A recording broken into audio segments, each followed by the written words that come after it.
himself getting passed by multiple cars, as I mentioned earlier on, so knew off in a very precarious situation, but he often finds himself in these places. He doesn't qualify as well as he races. Up front they are getting with Lee Aberdeen and Luca Varani not very far apart at all here, but I just want to see how Alistair Hay deals with Marcello Kessler coming around the old hairpin.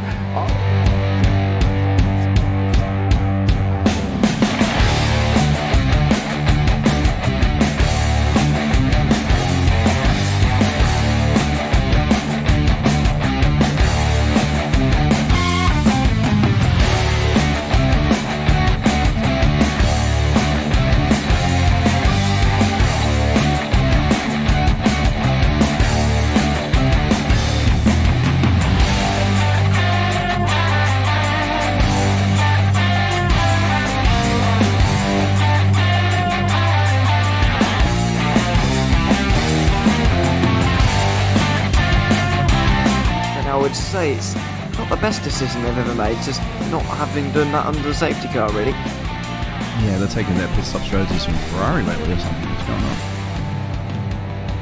on? In turn one, just too much gas on them, too much feet on the loud pedal, and unfortunately he's dropped all the way down the order, but Philip Hammer is out in front by an 8.91 seconds.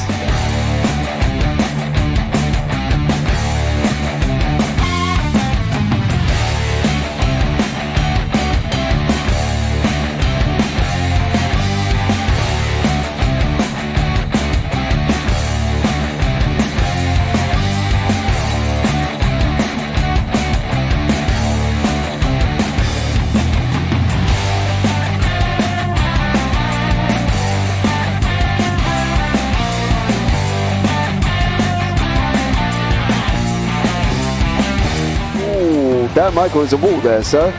And it definitely doesn't want to be hitting that earlier on as well. Difficult, the understeer is in the dirty air through that final corner because it's such a long corner and you get dragged off into the grass very easily. He'll have the slipstream down towards the chicane. Peterson was briefly alongside, but that slipstream has saved him and kept him in third. Yeah, Varani now lost a little bit of time to Aberdeen, about half a second. Peterson is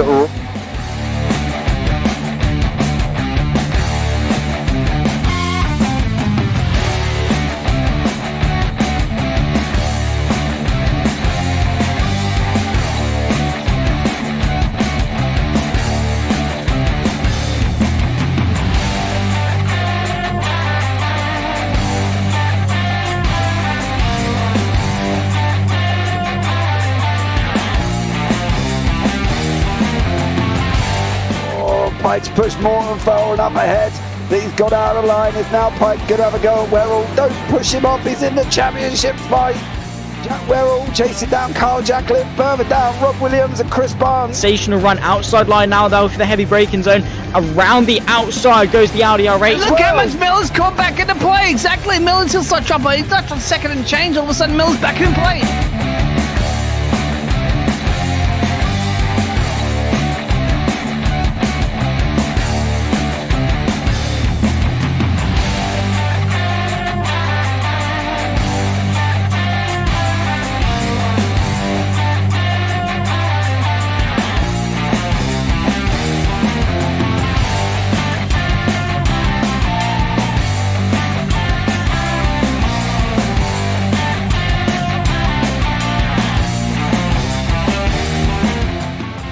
Moving on to the back end of Phil Jocelyn. So there's been a lot of movers and shakers in this first 2 laps here for race. Absolutely serious racing league. Everybody's a lot have fun. Yeah, and it's all about the entertainment. So I hope everybody is enjoying themselves out there in the chat. We know that Ron is been enjoying himself watching. And Burger King machines off into the grass a little bit there. Is that really bunching up now?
Does he have it? Medeiros is going to get it. Oh, they're going to toss it.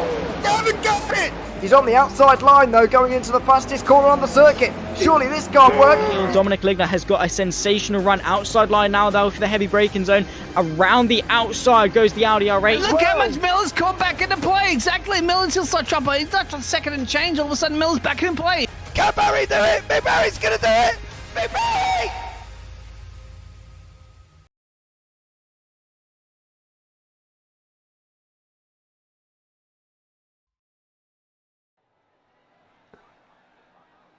Good evening and welcome back to round 5 of the JPB GT4 Championship live from Hockenheimring. I am James Parfitt. I'm going to be joined in the booth by Callum Mileham and Piers tonight. You have 3 of us here bringing you all the action. Don't forget we've got 10 minutes of Quali, 15-minute sprint race set to the grid set by Quali, and then the 45-minute feature with a pit stop with the grid set by the sprint race. Okay, we've got 25 cars on track for you this evening, and one that's going to be a mighty track as well. It is the Hockenheimring, 4.574 kilometers, 2.842 miles, and 16 corners of epic action where they'll lead into turn 8 into the Mercedes. And don't forget, we've also got the Spitzke hairpin before that, before they go into the stadium section. Right about now, this is the situation in the championship here as well. In the pros, it is Mark Fletcher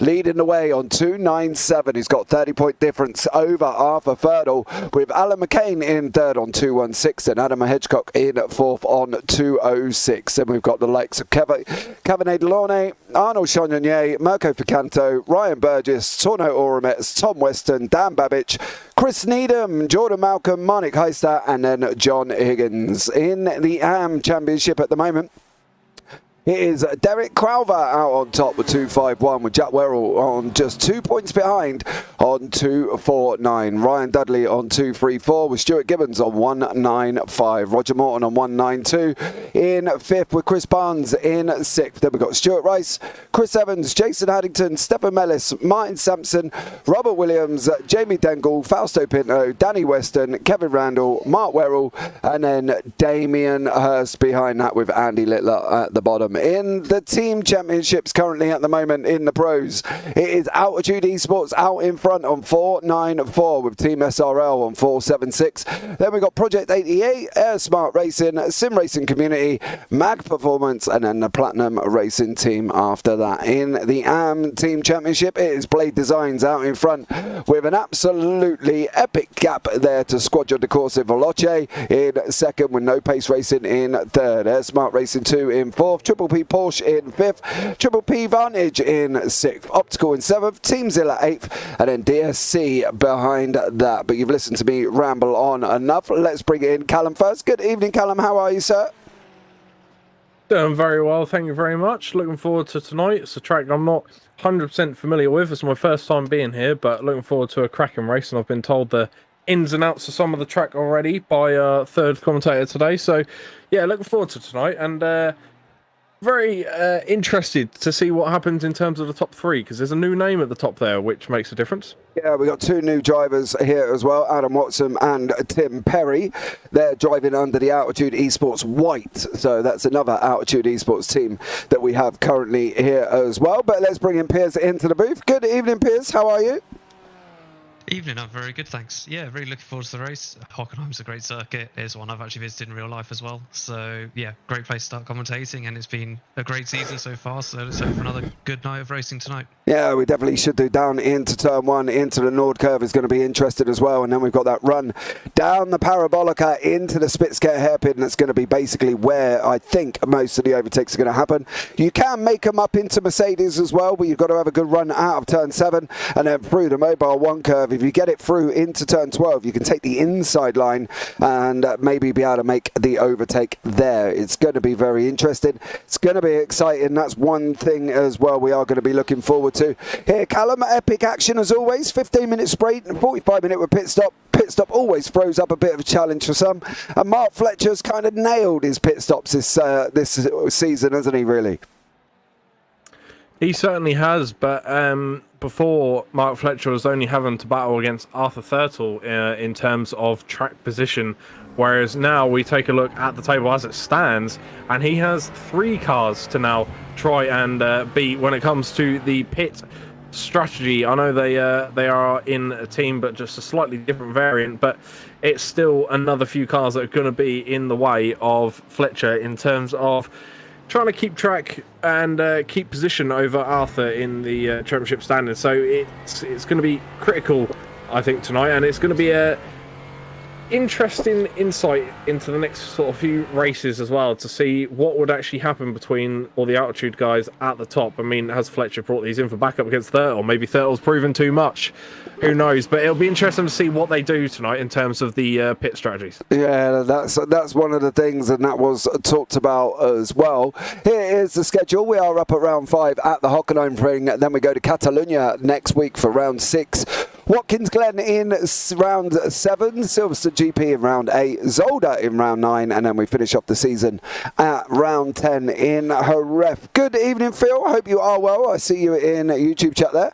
Hope you're having a fabulous week, should we say, and a nice evening here as well on a Wednesday. It's been a very chilled out evening for me, and a chilled out day, to be fair, so it's been quite nice. Piers, what do we think on the track then? Where are we looking at overtakes? Are we looking at the opportunity down in the Spitzkehre, you think, in the hairpin section, that's going to be the main overtake situation? Yeah, I think so. It's a big heavy braking zone. You're looking at about 130, 140 meters of braking, so it's the kind of natural place to overtake. But we could see some braver overtakes, maybe into turn 2 if you get a good run out of the Nord curve, first corner. Potentially some into the Mercedes arena, turn 8 we could be looking at, and if someone's really brave they could even try into turn 11 coming into the stadium, but they better watch out because there is that gravel trap on the exit. It will catch anyone out if they are a bit too greedy into that corner. Yeah, it definitely will. That corner is an interesting one here, and one that we have seen people spin multiple times of. If we pick up currently on Toro Oromets, this is where we're talking about. He's just heading round at turn 11. If he goes wide there is that big old gravel trap there as well. What he doesn't want to do is come off the inside, and he wants to stay off that outside curve, because that outside curve can cause problems for people, and they can spin the back end up as well, and they do end up doing lovely pirouettes for us here on track, and it's something that we're going to be interested to see how this one pans out. I think, Callum, there was a rumour that obviously, you know, Mark has brought in Adam and Tim as backup. Personally, I don't think that's the case. Tim did message me randomly as well about joining the league, and Adam did at the same time. So I don't know if that's entirely true, but if they're there as backup, I wouldn't expect to see Adam Watson ahead of him currently at the moment.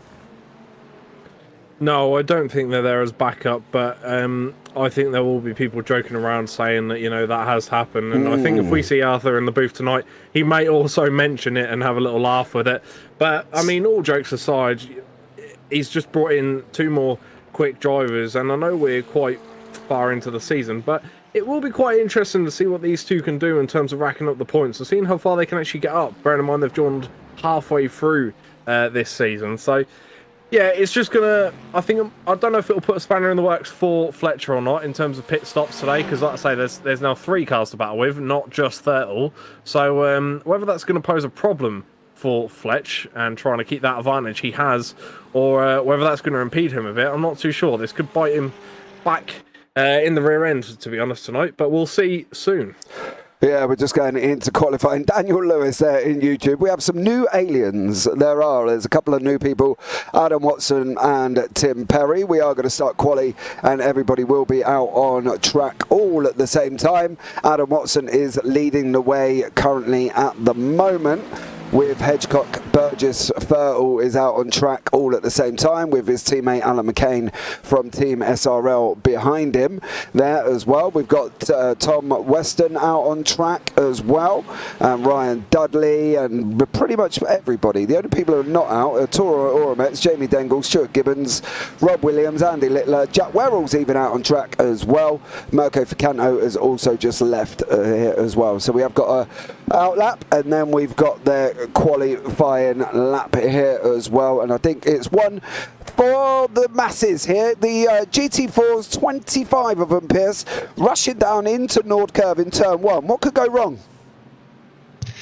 Well, we'll see. After race 2 in Imola, let's not tempt fate with anything here. The other one's going to be interesting for qualifying is seeing if anyone actually doesn't leave a gap and tries to gain the slipstream, because you've got very high speed sector 1 and 2 here. You've only really got the technical bit where you could lose downforce in sector 3. So it'll be very interesting to see if we see these gaps stay nice and close, and people try to benefit from the slipstream to give them those extra few tenths in the first few sectors. I think that's one of the important things that they've got to do, Callum, really, isn't it? We've seen people work together before. We've got the Arthur Ferdel and Alan McCain team at SRL there as well. So we've got Adam Watson just kind of stopped out on track. Not entirely sure what the issue is with that one. The SRL boys are together, of course, sitting second in the championship at the moment here, behind the Altitude boys. They are only, as I try and do maths really quickly, 18 points behind the two Altitudes. They've still got an opportunity here as well to be able to get that team win, as we see Tom Weston spinning in the background coming off the last corner. Is a big opportunity for Arthur here with Alan McCain behind him, because Arthur looked quick in practice, Callum, and he's got to try and bring it into the race, hasn't he? Yeah, he certainly has. I mean, we've seen it throughout the season. He does have pace. There's no doubt in that. I do truly feel that he does have what it takes in the locker to sort of be in there. He's definitely got to be aiming for the top 4. Mm-hmm. He wants to be a part of that battle, and the time between the top 2 there, Thurtle being in second, and I think there was Watson that was in P1 in the practice in terms of timings. He'll want to sit on the back of Watson if he comes out quicker, because he could maybe find a trick or two that may gain him the advantage on Fletch. So because realistically, the battle for points at the minute is between those two, so he's going to want every little advantage he can get. So like I say, this could really shape up to bite Fletch in the rear end a bit tonight. Yeah, I think it's going to be interesting. The Aston Martins do look quick here as well, and I think that's the thing currently we're going to be looking for. We've got a mix of cars. We've got the Aston Martins, the BMWs, the Mercedes, the McLarens, the Porsches as well. So it's a full field of everything here. Chris Barnes in the Porsche, Chris Needham also, and then we got the likes of the Mercs with Tim Perry, Tom Watson, Tom Weston, Ryan Dudley, of course. Don't forget, guys, you can check out our primary sponsor, which is Sim Racing Community. Head that down, links down in the description below, simracingcommunity.com, for all your sim racing needs, for news, views and forums. Get yourselves involved and go and check it out as well, because that would be absolutely amazing. Going to get the times coming through on the board. It is Fertel has top pole, taken pole on a 1:44.892. Fletch, Hedgecock, Perry, McCain, Crowther, and then everybody else behind him. What do we think, Piers, on lap times? Are we expecting the low 1:44s, you think, as the fuel comes off in quali? Yeah, I think we'll be seeing one low 44s. Maybe see someone sneak into the 43s if they really nail a lap, but they're going to have to watch out for the off tracks as well. But yeah, we'll see what happens. Who knows? With these guys pushing each other, Fletcher and Thurtle all season been pushing each other, and now with the new joiners, as you say, it's going to be really interesting to see just how much the times drop. Yeah, I think it's going to be exciting between these guys here as well. Don't forget, we have got Pro and AMS. They are represented by the fact that the green is the Pros, the orange is the AMS, and there is currently your class leaders, Fertel and Crowther. We think Crowther is basically going to be looking at taking the championship here, Callum, and he's going to be looking at being promoted up to Pro next season. I think for Derek Crowther, he kind of mixes it up in the GT4s as well as the Clios, and he's kind of on that borderline, isn't he, between being an AM and then being a fully fledged pro, because he does beat pros every single week, but he also can lose to AMs. So it's a really tough one with Crowther, where to actually put him in the categories, I guess. I mean, if it was my personal opinion, I'd stick both him and his teammate in the pros, to be fair, because both of them are very consistent throughout the season. Like you say, they have lost to a few AMs here and there, granted, but there's always going to be some slips and trips in racing. That's just how the racing life is. So you're not always going to have the best results, but only having a couple of AMs pass them throughout the season isn't a bad record at all, and beating pros every week, like you say, is pretty good. So I feel both of them should be up there, but definitely Derek Crowther, from the way he's driven so far in the first half of the season. Yeah, he definitely will. I think we'll be looking at promoting as of next season, really. I think we're a little bit halfway through to promote him up as we are currently at the moment here as well. Good evening, Pete Newman. Hope you are well there, sir. Hope you're having a wonderful evening.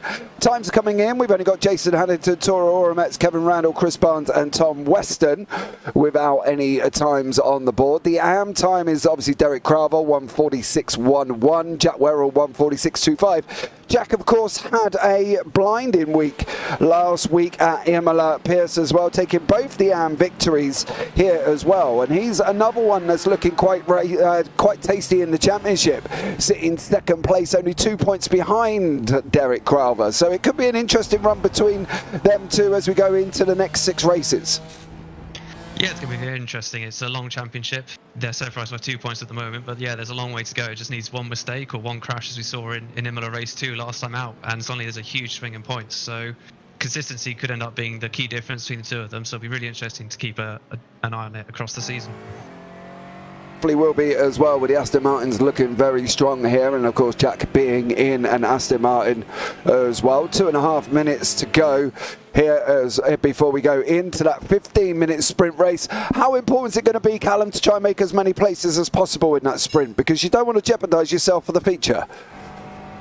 No, you don't, and well, it is going to be crucial, really. You want to get as high as you possibly can to give yourself the best advantage you possibly can leading into the 45-minute race. You know, it is a marathon, it's not a sprint, the 45-minute one. There is a pit stop in between, like roughly in the middle, or unless you're some of the aliens, which will be right at the bitter end. But I think it is crucial to get as far up the grid as you possibly can. You know, you want the best start you can possibly get, especially when it comes to the points and doing the bit for your team and for yourself as an individual driver. So yeah, I think the 15 minutes is just kind of put everything you can on the track and just leave nothing out there in the little break we have in between, so you can cool down and gain composure, get into that rhythm for the longer race, and yeah, see what you can bring home, really. Yeah, I think that's going to be one of the important things. Of course, Sturtle broke Fletcher's streak last week by taking the win in the sprint, which was going to be, which was amazing. It was an amazing moment. We saw his comeback in the feature.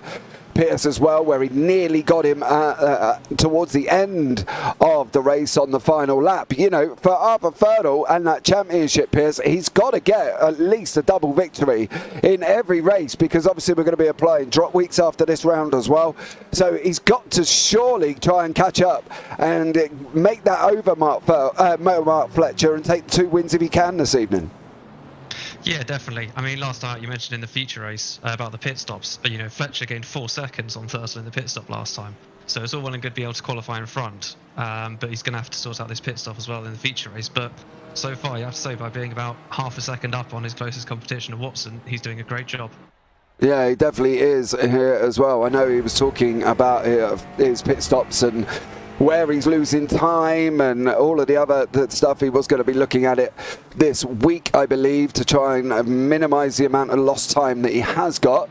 We've got Adam Watson on a purple and a green, and as he's looking at going over the line here as well. What is Watson going to be doing there? Nothing at the moment for Adam Watson. So it's going to be interesting to see how he's going to get on. We're in the last 25 seconds, and it's looking like Arthur Ferdle has taken pole position. It doesn't look like anyone is going to be able to get near him here this evening as well. So a stunning start to Arthur Ferdle's Hockenheim round 5, because he is looking like he's going to take pole position, the top 5 in the pits, and Mirko Ficanto is not making any improvements as we go into it now, and it is all job done and dusted for these guys. And we can have a look at the grid here this evening. And it is Arthur Ferdle in first place with Adam Watson in second, Tim Perry third, Mark Fletcher in fourth, Adam Hedgecock fifth, Mirko Ficanto in sixth, and Alan McCain is in seventh. He's going to have to do a job on the Altitude Esports boys in front of him.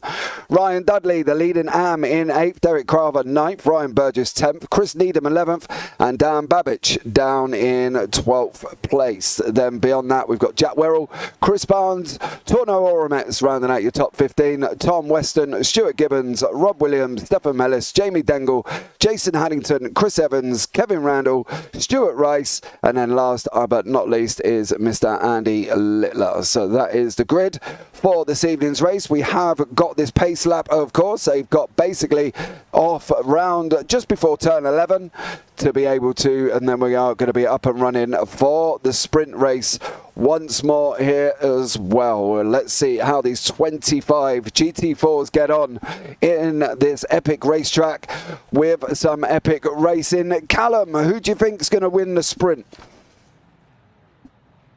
Oh, I've got to keep backing him. Thurtle. Okay. And Piers, have you got any insight into who you think is going to win? I think you've got to go with Thurtle, half a second in quali. That's going to take some beating in the sprint race. Ooh, okay. Everybody pretty much in for Thurtle. Unless Thurtle makes a complete hash of it, Watson might have an opportunity, but I am erring on the side with Thurtle as well, I'm not going to lie. Let us know in chat who you think's going to win. Obviously, Arthur Thurtle with that half a second gap in qualifying here, put it on pole position.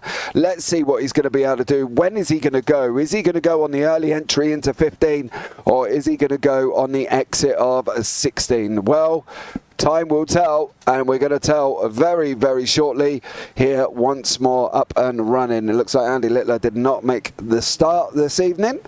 So unfortunately, it looks like Littler could be possibly an out already. But let's see how we get on here as well.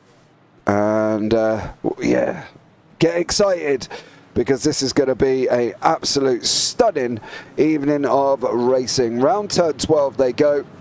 Off that run through to 13, little kink to the left. They're going to long right-hander of 14, 15, and then 16. When is Thurtle going to go? He's got the option now. We've got the pace car in. He's going to back everybody up. Is he going to bolt early? Is he going to bolt late? He's already gone.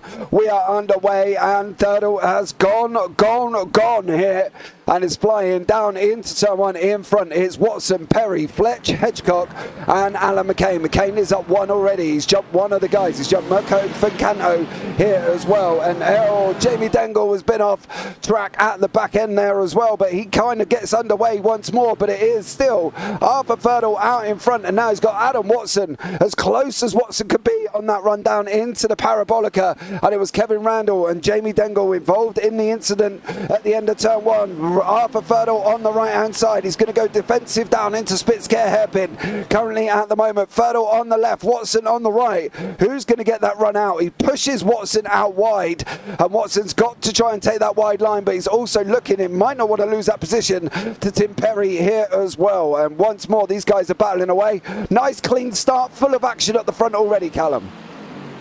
Yeah, it certainly is, and I have to admit, I feel interested to see the Altitude Esports cameraman as well, because he's going to have some great photos of those cars coming in a group of 4 there into the last couple of turns. But what pressure this is putting on Arthur Thurtle. You know, seeing Fletch around him for the first half of the season is bad enough in the esports livery, but seeing 4 esports liveries in his mirror, he's gonna think he's taken something before the race. I think, seeing all those blue and white cars in the background, but he's got to do a sterling job to hold those guys off tonight. Yeah, he definitely has. He got a little bit loose on the exit there of a turn 12, round through 14 and 15. He goes. Werrell, Needham have also had an incident further back as well. Let's have a look and see what happened to Chris Needham and Jack Werrell as they're coming in now. Werrell is going to go up the inside. Is he going to be able to make it through? No. Unfortunately, Werrell and Needham and Oramet in there as well. Everybody else on the brakes. Gibbo's on the brakes as well. And unfortunately for them guys, not an ideal scenario there, Piers, from them too. No, not ideal. It's very hard to pull off too wide into Sachs curve. You talked about the inside camber before and things, and unfortunately I think that's just a case of 2 into 1 doesn't go on the first lap. No, it doesn't here as well. And once more, we're on that run down the Parabolica. Fertile and Watson side by side once more again. They're leaning on each other here. Fertile got a little bit of a hip check from Watson. He did manage to hold on to it into Spitzker. We go. Is Watson going to be able to take it this time? Fertile's tightened up the exit. He's looking for that run out. He needs that run out here as well. He's got to get his front out the inside. He doesn't. Watson makes it through there, Callum. How big is that for Fertile? That's a big. I wouldn't say a big slip up. It was hard battling, but it's a major downplay in his game plan, especially leading into the 45-minute as well. But he needs to try and stay on that first row of this race to qualify for that second 45-minute race, because I think that is going to be absolutely crucial tonight for Thurtle to ensure that he is on the first row of that grid, at least for the podium tonight. Yeah, he definitely needs to be up on the front row as well. He's got Tim Perry, Mark Fletcher, Adam Hedgecock. Alan McCain needs to do some helping out here as well. He's got to get past these boys further down the order. We've got Tom Weston battling it out with Jason Hannington. They're going round turn 12 close together as well. Weston on the right in that sim racing community livery has made it past Hannington this time. And then we got behind that, we got Rob Williams in the BMW. But it is Ryan Dudley leading the AMS at the moment with Derek Crowther behind him. Dudley and Crowther obviously fighting out in the championship once more as well. But Mark Fletcher slowly edging away here, Piers, from Adam Hedgecock. He's opened up that 1 second gap. Hedgecock's in the clutches of McCain though. Yeah, he is, and coming down the back straight here, it's going to be very interesting to see just how much the slipstream helps McCain. Can he close up and potentially get past Hedgecock coming into the braking zone? Same with Thurtle on Watson as well. He'll be looking to really retake that P1, as you say, going into the feature race. Every position could be really important for him over Fletcher. Yeah, it definitely is as well. McCain thought about it, Thurtle thought about it. None of them made the move in the end though. We've got Altitude SRL, Altitude SRL, and then we've got Mirko Ficanto from Mag Performance behind that. Stefan Mellis and Chris Evans, looks like they may have had a little coming together all at the same time here as well. And now you can see the McLaren of Fletch pushing Tim Perry along there. He wants to get up with Thurtle, doesn't he? He needs to be up with Thurtle, Callum, going into that feature race. Yeah, he certainly does, because like I say, the one thing that those two haven't had to worry about is anyone else nearby them. They've been the aliens of the season so far. You know, they've only been battling each other really.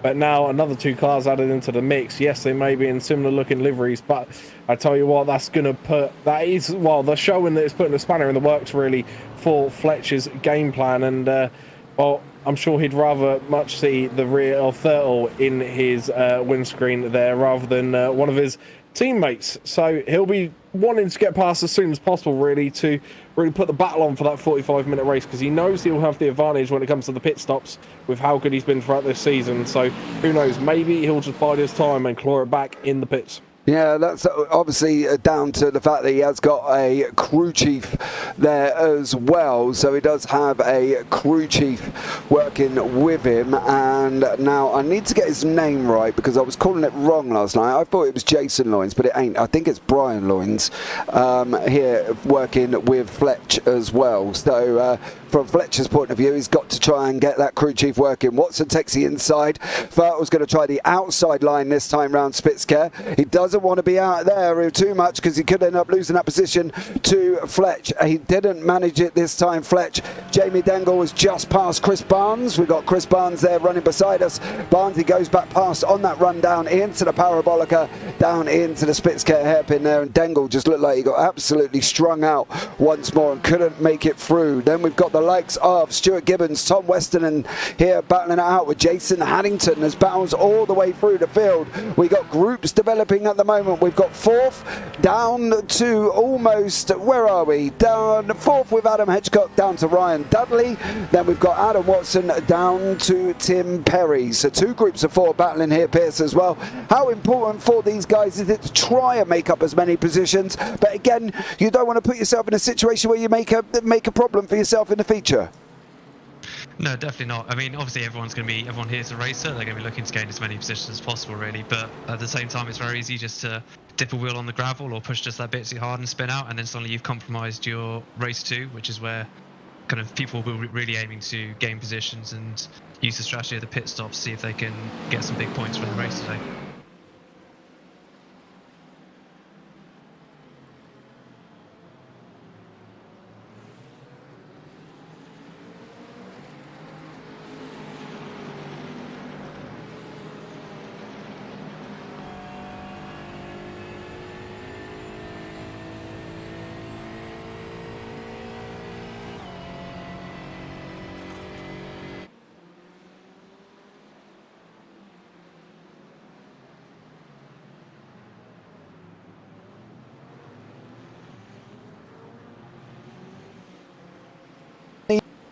Callum, it's going to end up looking like it's possible that if he goes to the outside, he could end up losing the inside to Fletcher as well.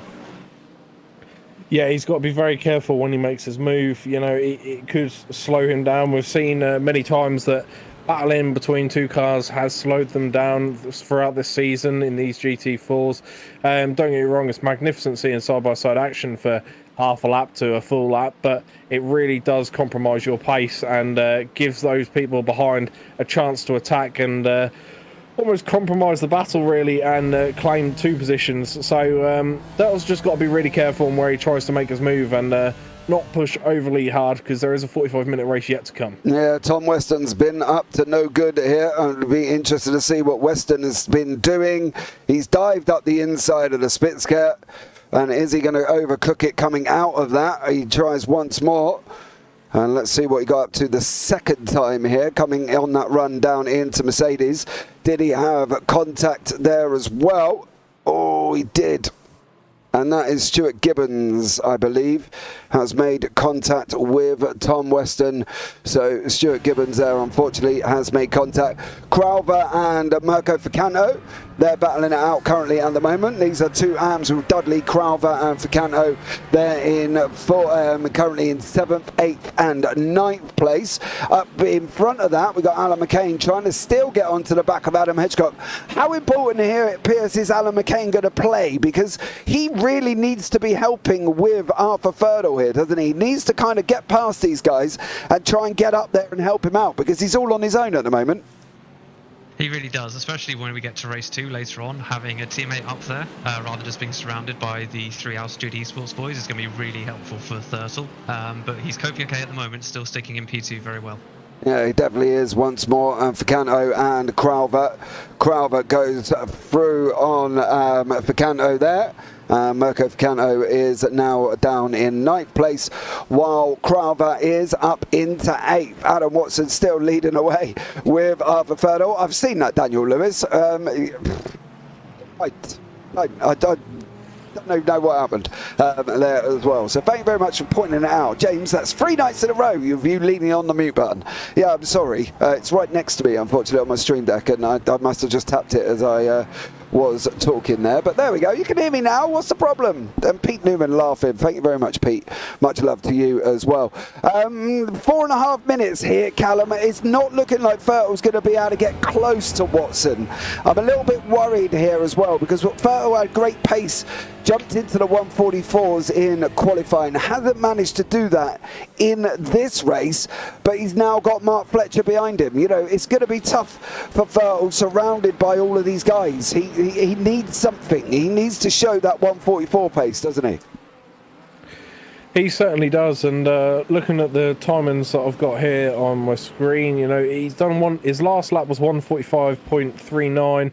And Watson in the lead is 145.28, so there's not much between it at all. There's a tenth between the two cars in terms of lap time, and well, just looking at where that time is coming from, it seems to be that it's pretty evenly spread across sector 1, 2 and 3, so it's probably just going into the corners maybe a little different. Maybe the driving styles are slightly different between these two, and possibly Watson's able to carry a little more speed coming out of the corners, and well, certainly going into them as well. So all over is probably a good job on the corners on Thurtle there, because it's very even spread, like I said. But just as I say that, Vettel's just done a purple sector 2, so he's now picking up the pace again. So whether that was maybe a bit of cooling down the tyres or trying to get into a bit of a routine ready for the endurance race, I'm not too sure, but Vettel seems to be picking up some pace now. Yeah, we've got one more and one lap, and then we're on to the last one here as these guys start this penultimate lap. You can see Vettel is faster in sector 2. He's losing time in 1 and 3. Good evening, Katie. Hope you are well. Good evening, Callum. Hope you're good too. And we've also got Piers in here as well, Katie. Don't forget Piers as well. Piers is in here joining us this evening in the comms booth, and it's been great having him in here, and hopefully he is enjoying himself, because otherwise we're in trouble. But there we go. Once more here, Piers. 2 minutes to go. Can Vettel make this through, Piers, do you reckon? I think he's going to have a go here. He's gaining on the straight. He's really close, only 3/10 behind. And he's got a bit of a gap to Fletcher now, so he doesn't have to look in his rearview mirror anymore. So he can just go full on the attack for this last lap and a half on Watson, coming into the hairpin now. Yeah, that's what he's got to do. It looks like Derek Crowther's had a bit of a moment and unfortunately has put himself off track there. And unfortunately for Crowther, what has he been up to? Was it all on his own, or was he helped by Ficanto? The 310 behind. It wasn't Ficanto, it was Burgess in the Project 88. Unfortunately, it helped Crowther going round there as well. And unfortunately for Burgess, I'm sure that will be an apology after for that slight little tap. Alan McCain still chasing down Hedgecock. McCain is looking like he almost got the run out of Mercedes. He's well into that back of that McLaren here, Callum, and he's another one that's got to make a move, as these guys will be starting this final lap very, very shortly. Yeah, it's now getting down to the Fergie time, and while you want to be making your moves now, trying to claw up the grid any way, shape or form you can. So Alan McCain really needs to get his foot down as he tries to stick his nose on the inside there. Manages to go almost side by side through the S-bends there, coming around into the final couple of corners of the lap, and he's settling in at the minute between these two cars, but he really does need to get his foot down and get past the car ahead. Yeah, he definitely does. Final lap of the race. Can Adam Watson hold on? Can McCain jump Hedgecock? It's important that he can. But Hedgecock takes a little bit of an off track there as well. Tries to carry as much speed as possible. Here's McCain going to make this move into turn 2. He's jigged to the left. He's not going to make it. He needs that run out. There's going to be contact. Oh, McCain almost hit Hedgecock. What's going on up front with Watson and Vettel? Vettel still not being able to get close as these guys come down into the spit scare for the final time. I think if Vettel can't get through here, Piers, I don't think he's going to get through for the rest of the lap. No, I think that's it. The hairpin really is his best chance. I don't think he's close enough to pull a move into the rest of sector 2 or 3, but it looks like McCain's just got past Dudley, which is huge coming into race 2, because as we said, he's got to be as close up to his teammate Thurston as possible for race 2. Yeah, he has. He's just cleared Ryan Dudley. Now he's still trying to get up onto the back of Hedgecock as these guys going round turn 7. Again, he's looking a little bit too far back at this moment in time here. I think from Vettel's point of view, he's going to be settling for this second place. He needs to keep at least near these guys to cover this front. We've got Watson now coming round the final turn 12.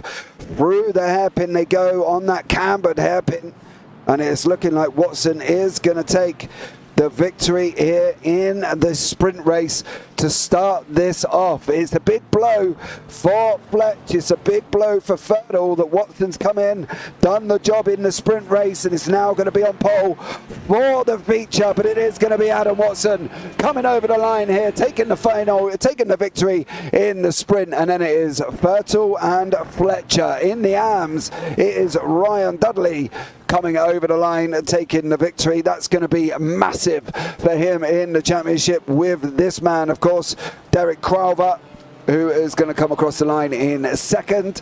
And then, out of nowhere, we got Jason Haddington, who's done an absolutely stellar job, taking third in the AMS. So well done to Jason Haddington there as well, who takes third in the AMS. And then we're going to wait for everybody else. That goes Jack Werrell. Then we've got the likes of Jamie Dengle, Tora Oramet, Stuart Gibbons, Kevin Randall, Chris Needham, and Chris Evans, as these guys all come over the line here. Well, Callum, that was a great race to start. I've got to be honest. I think at the end of the day, that's queuing up nicely for the 45-minute feature. I think it's going to be brewing well, shall we say. Yeah, I think judging on what we've just seen in that 15-minute race, you know, there was a lot of action and it was always tight between that top 4 group as well. So I think that's going to make it very interesting. We say this, well, I say this every week at least. It's going to make this race very interesting when it gets to the pit times. It all comes down to, in the 45-minute race, how long these cars are going to go for, because the amount of times we've tried to predict when these cars are going for a pit and they don't. And it's also going to be interesting to see how long they're in the pits for. Are all the Altitude Esports cars going to be in and out as a lightning flash, or are some of them going to take longer than others? Who knows? Yeah, well, we got Adam Watson out in front. He is your winner from the sprint race. Arthur Ferdle in second.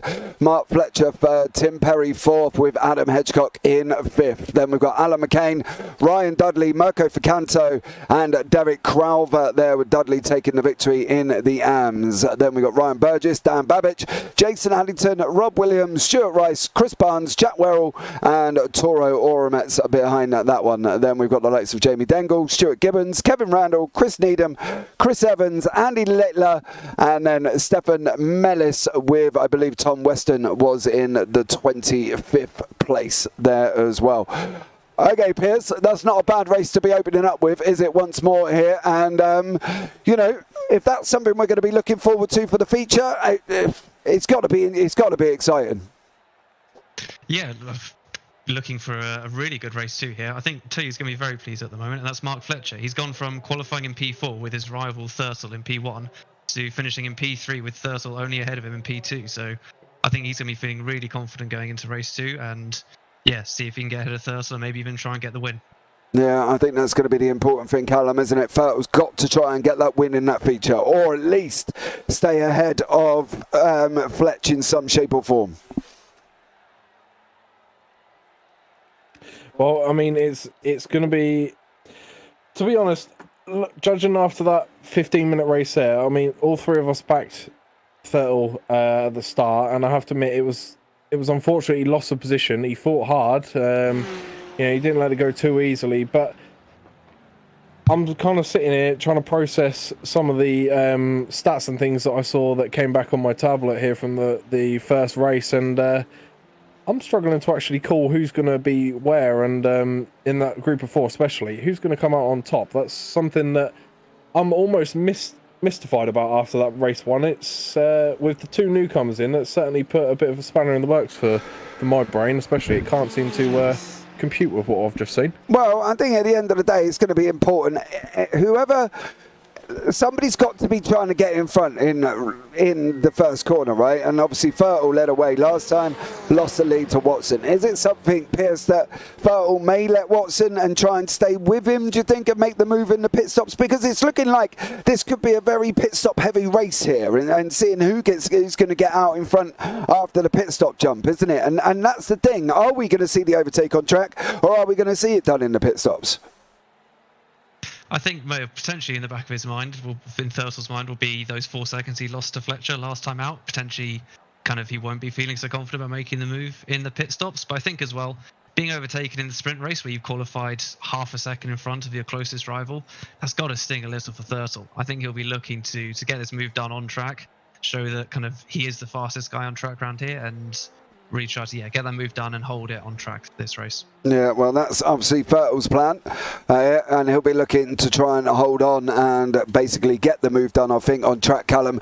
It's important for him in the championship. I know Fletcher's just lost points to Thurtle as well, but it's even more important that Thurtle goes and does some damage in that championship at the moment. He is behind currently here as well, and he is nearly 30 points behind. So he needs to gain as many points on Fletcher as he possibly can here, and I think that's going to be the important thing for Thurtle, isn't it, Callum, that he's got to try and make as many points as possible.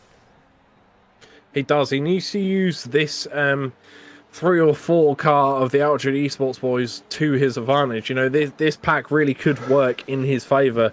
You could see Fletch, I would argue, the earlier part of the 15-minute race there, it seemed like he was getting a bit held up. As soon as he got the overtake done, he started to pull away a little. So he was being held up just slightly, and things like that are essential to Arthur Thurtle claiming points back on Fletcher. He really does need to try and capitalise on this and use the high numbers of the esports boys to his advantage to get the full amount of points he possibly can out of every single race now going forward in the second half of the season. Well, he's just gained 3 points over him currently at the moment. It is 22 for second, 19 for third. Different point scale going into the feature. Of course, they're 50 for a win, 44 for second and 40 for third, with 37 in fourth there. That's a massive jump for them, Piers, as well, between first and third place, if that's where Fletch happens to finish. Yeah, it's a huge difference, and this is where Thurston will really be hoping to gain some points and reel Fletcher back in the championship.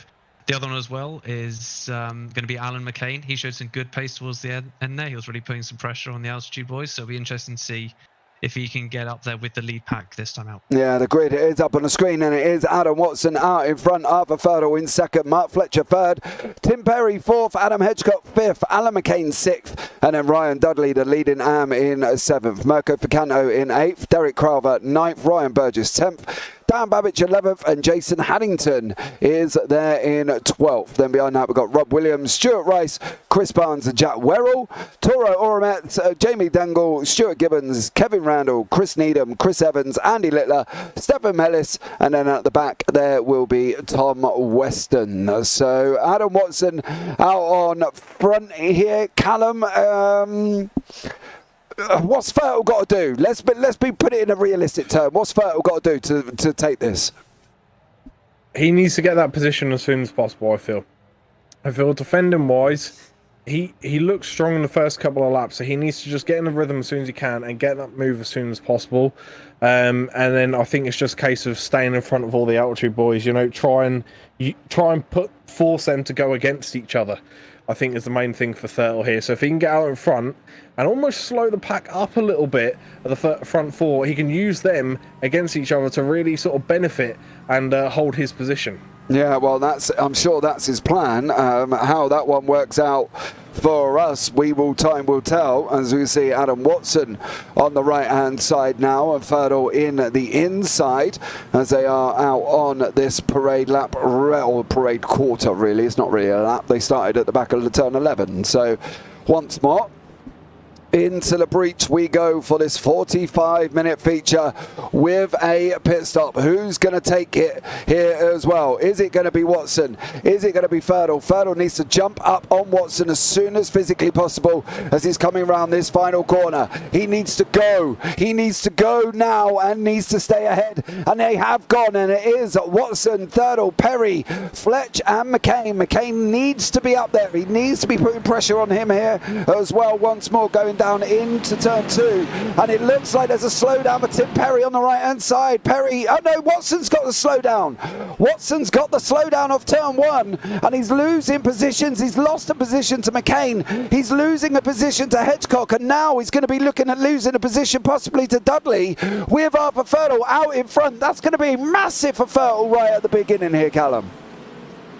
Yeah, that is huge, and I did look at turn 1. I thought, oh, you can take quite a bit of curb there, but apparently not, as the esports car has taken a bit too much for the steward's liking there and penalised early doors. But he's got that penalty done straight away, so now he's going to be looking at clawing back up the field. We know he has the pace, so it's just a question of how long it takes him to get back up to where he needs to be. Yeah, Dan Babbage here was flashed up as it looked like all of a sudden on my timing screen there was like loads of crashes going on, but all the people involved are still running, so I'm not entirely sure what the timing tower was doing. 3 wide with the Triple P there. I'm not quite sure that's going to work, as we've got 4 of the Triple P boys on track there in the same picture. That would have been a stunning one for Mr. Adam Hedgecock to take some photos of here as well. So obviously Adam Hedgecock, go and check him out. He is, oh, Dudley! Dudley's off! Dudley went off. I think he hit the curb on the outside. And he's bounced that Mercedes. He's got no grip. Into the barrier goes Dudley. Easily done there, Piers. And I'm sure he isn't going to be the only one who does it into turn 11. Yeah, very easily done. We talked about that gravel trap coming into the race today. It's very easy just to take a bit too much speed in, especially when you're following cars, and just end up on the gravel there. But I'll tell you, he'll be really happy right now, and that's Thurtle. Obviously, he's in the lead, but he's also got his teammate McCain up to P4. Yeah. So he'll be able to kind of hopefully really apply some pressure from behind and help him keep the lead in this race too. Yeah, I think that's going to be the important thing here for Alan McCain. He's got to do the job. Tom Weston and Stuart Gibbons. What has Weston been up to? Was it all on his own here as well? He's not loving this last corner. He's already loose, really. You can see it. Weston goes round into the wall, jumps into the pits. What about Gibbo? Did Gibbo do the same thing? He did. Gibbons and blimey, it was like synchronised spinning there, Callum, from Gibbo and Tom Weston. Yeah, it was. I think there was massive bits of luck there to not hit each other in the end, but they both retired to the pits, and they're both probably going to have the same outcome, which has been maybe a lap or two down after the tow and after all the repairs needed. So hopefully those boys can get back out there and see if they can claw their positions back, but it's not going to be easy being that far back this early in the race. No, it definitely isn't. One man that is also battling really well here is Jason Haddington.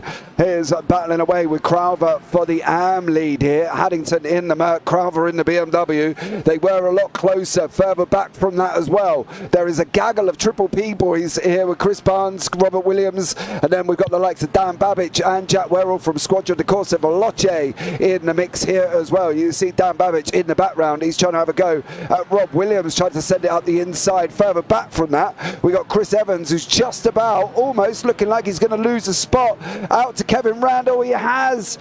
And unfortunately for Evans, he's on the gravel. He got caught up, nowhere to go. And unfortunately for him, he was off there as well. Piers, again, very tricky on that corner once more. Yeah, very tricky again. Another corner with gravel on the outside. That'll be a real shame for Chris Evans. It looks like he gained about 5 or 6 positions at the start of the race there, so I think he'll be a bit annoyed at himself for losing those, but hopefully he can get back into the rhythm and start to reel those people in front back in. Yeah, there are the gainers and losers. You see Adam Watson down 4, Babbage down 3 now. He's just lost a place to Jack Werrell. Werrell's just cleared down Babbage there, going down into turn 2. We've also got Ryan Dudley is down 15. We saw what happened to Dudley there. Got a big spin up coming out of turn 11. Onto the curb he went and unfortunately lost that position. Rob Williams is under attack from Jack Werrell. Werrell's on the inside in that Aston Martin. He's going to be able to go through. What about Barnesy over Haddington? Nothing doing there. Back we go. Williams to Werrell, and Werrell has taken that inside line. Needham's trying to make a move as well over Toro Oromets once more, and he's managed to make it through all at the same time as well, as those guys are still, to be fair, side by side, and Needham didn't manage to make it through there as well. But Babbage and Williams here, Callum, are having an epic battle. They certainly are. BMW versus BMW, Pro versus AM as well, so these guys are really giving it a good go, and Robert Williams has just conceded the position as we jump back on board with them. But there's a Mercedes off in the background there, but at the minute the 2 Triple P boys are doing well to keep with Babbage, and hopefully they can keep that pace up for the race and try and claw up near that podium AM spot as well. Yeah, hopefully they will be able to here once more, and Jason Haddington still battling it out here. Just to the right of us is basically we've got Chris Barnes tucked up right behind him as well in the Porsche. But here we go once more under attack from Barnesy is Jason Haddington down onto that straightaway down into turn 1. Haddington in the Merc, Barnesy in the Porsche here. What has Barnes got to do here, Piers? How's he going to be able to set him up? Well, he'll be lucky if he can make a move into this next corner here, as yeah, it looks like he goes to the inside. He's going to try and get him late on the brakes. He's got to watch out though, because of the way this corner bleeds into the straight. It's possible to get the switch back for Haddington, but it looks like he hasn't this time, and Barnes has got the move done coming onto the straight. Yeah, Alan McCain battling it out here as well. He's got Adam Watson behind him. He needs to defend. This is one important move he doesn't want done. He doesn't want it through. It's just contact again. Both men exchanging paintwork, and it is McCain still managing to hold on from Watson here once again, and it's important, isn't it, Callum? We cannot stress it enough. It is important that McCain stays ahead of as many of these altitude boys as he possibly can. Yeah, this is looking like an Red Bull F1 2021 final race of the season. McCain just needs to do what Perez had done and hold off the pace machine behind him and just trying to lay him as much as humanly possible to give Thurtle the biggest advantage he possibly can. You can see the gap there, 2.4 seconds already to the cars up in front. They're going side by side. There's still contact. They're going to hold contact almost through 2 corners there. McCain concedes the position though, but he's going to hopefully try to get back on the attack as soon as possible, because he is, I'm sure he's got Thurtle in his mind at the minute, you know, trying to impede these teammates as much as he can, really, catching him. And we've seen the pace of Watson. You know, he dropped down to, I think, 7th or 8th in this race, and he's up to 4th already, so he's just outside the podium spots. But 2.8 seconds is the gap almost to the car ahead, so he's got to close down quite a lot. And it seems like the hairpin turn is where he loses, he gains quite a lot of time on the cars ahead. So going into the braking zone there, it'll be interesting to see what happens. But Adam McCain's going to go straight back on the attack, and he's gaining now on the car ahead, so it'll be interesting to see if Alan McCain can get it round on the next turn. Yeah, he definitely did there as well, with Watson got a poor run out of turn 2. McCain had a run at him. Is he going to be able to make it into that hairpin? He's not this time. It's important for McCain. He's sandwiched between 2 altitude boys. Thurtle's trying to hold back 2 altitude boys. Burgess and Crowther. Crowther's just gone up the inside of Burgess. He's looking for that run up into turn 7. Is Crowther going to be able to make it? Is he going to be able to hold it over the Project 88 Aston Martin? Round turn 7 they go. Burgess takes a very wide line, sweeps round the outside. That Piers gets the job done over Derek Crowther. Fantastic move there, absolutely brilliant on the outside, flat out right-hander, but he kept it pinned and got the move done right into the Mercedes section there. Really well done, but he's got to see if he can hold it here as Crowther comes back at him. Yeah, definitely here as well. Crowther's trying to come back on that run out of turn 11 through into 12. They go. They're going to come into the hairpin section now. Is he going to be able to make it? Crowther not making it through this time. What about Chris Evans and Andy Littler? They're battling it out further down the order as well. 8th and 9th in class, 19th and 20th overall. Up 4 and 2 places respectively in favour of Littler. Oromets is having a battle with trying to get past Chris with Stuart Rice behind him, and then Chris Needham is trying to go at Rob Williams. So Project 88 on the attack and on the defence at the same time, Callum. Yeah, it's they've certainly got their hands full out there tonight, those guys, and normally I'll be spotting for some of the Triple P boys, but they've got it all to do on their own tonight. And having Chris Needham behind you, well, that's not really a car you want to have behind you, because we've seen quite good pace from Chris Needham all throughout this series so far. So he's going to put the attack on Rob really quickly, and you can already see he's kissing the rear bumper of that BMW there. So I don't think it's going to be long till we see the move done on Rob there in the BMW. Which is a bit of a shame, because Rob's been doing well. He had a good race 1 here, and now he's got the pro of Needham behind him. I think it's just picking your fights, Piers, isn't it? Knowing who to fight with, who not to fight with. As we saw Crowther there trying to make a move over Burgess. Didn't quite get it through this time. Needham has gone up the inside, but it's important for these AMs, I think, Piers, for the likes of Jason Haddington, Chris Barnes, Crowther, Jack Werrell, to not get themselves in fights with pros, because that will cause them a problem in their own championship. Yeah, definitely. It's one of those things that's much easier said than done. You know, at the end of the day, these guys are all racers, so they're going to try and take any on-track battle they can, and every position matters. They will try and fight for it. But potentially Williams, if he can just let Needham through and then just use him to slipstream up to see that top group of AMs, maybe he could help himself gain a few positions in class, then that would be fantastic for his race. So hopefully he can do that. Yeah, he definitely is looking like he's trying in 15th currently at the moment. Williams there as well, trying to stay with Needham. He's got Oromets right behind him here as well. Burgess and Crowther. Crowther, of course, mixing it up with the pros, with Ryan Burgess from the Project 88 team here as well. Dan Babbage on track for him this evening, helping him out. Babbage didn't make last week, if I'm not mistaken there, Callum. He wasn't here, was he?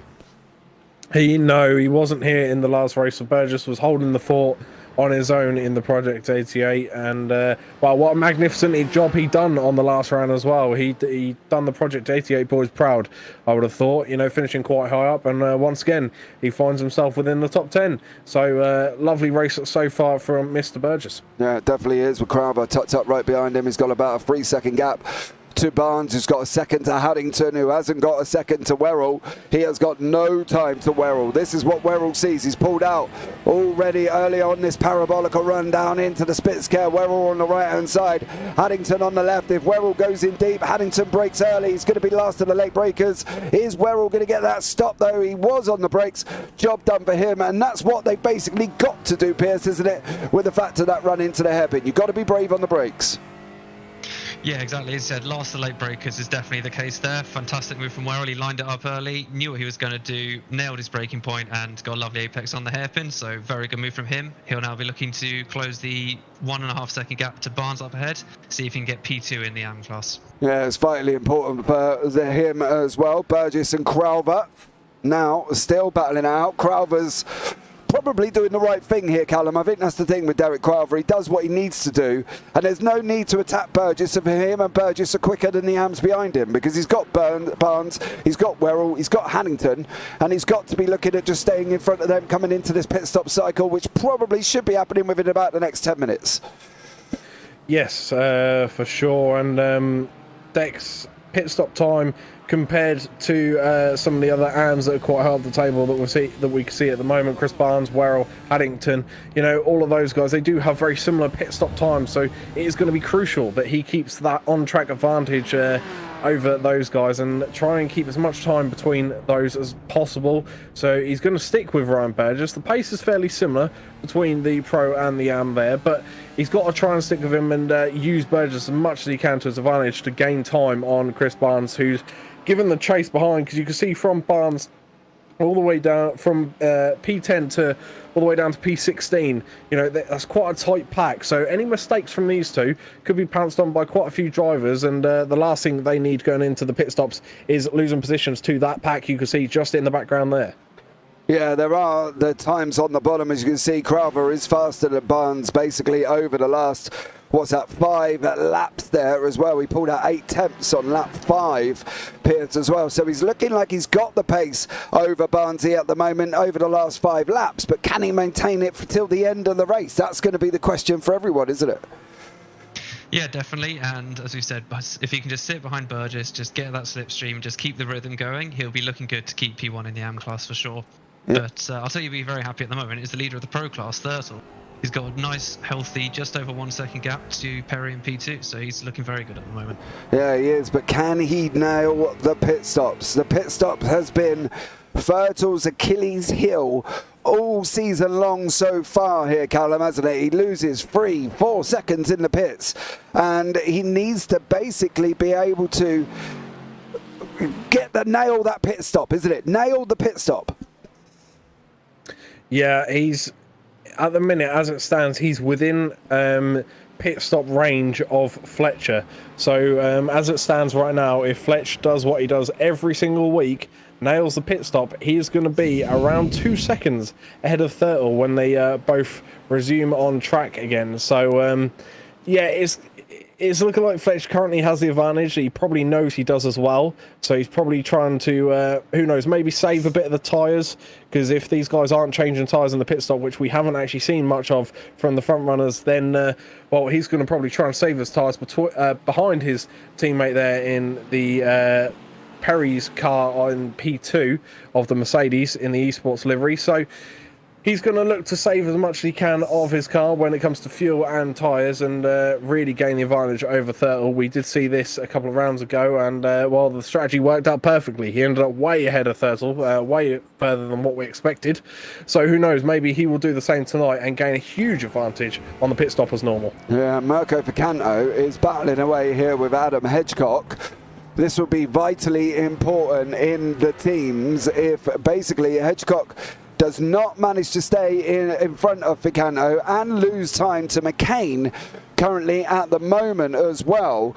There's a lot at stake here from Hedgecock, and I know obviously the pressure is going to be under here as well from Ficanto, but at the moment with Hedgecock in 6th, he is going to be getting 35 points. McCain in front is going to be getting 36, and you know, 1 point difference can make all the difference as the season goes on, Piers. I think that's the thing, isn't it? 1 point can be vitally important. Yeah, exactly. It all adds up at the end of the day. It's a long season, and having come off a double podium last time out, Hedgecock, he got a lot of points for the team, so he'll definitely be looking to try and repeat that today in race 2. Yeah, well, let's see how he gets on. He's going to have to do some jumps in the pit stops. I think he's going to have to pull out a mastermind strategy here as well. Perry's got his teammate right behind him. If Fletch is basically going to be fuel saving, he's going to be going a little bit longer than the cars in front. Jason Haddington is just looking like, if possible, Dan Babbage could possibly get past him here, Callum, on that run into Spitzker.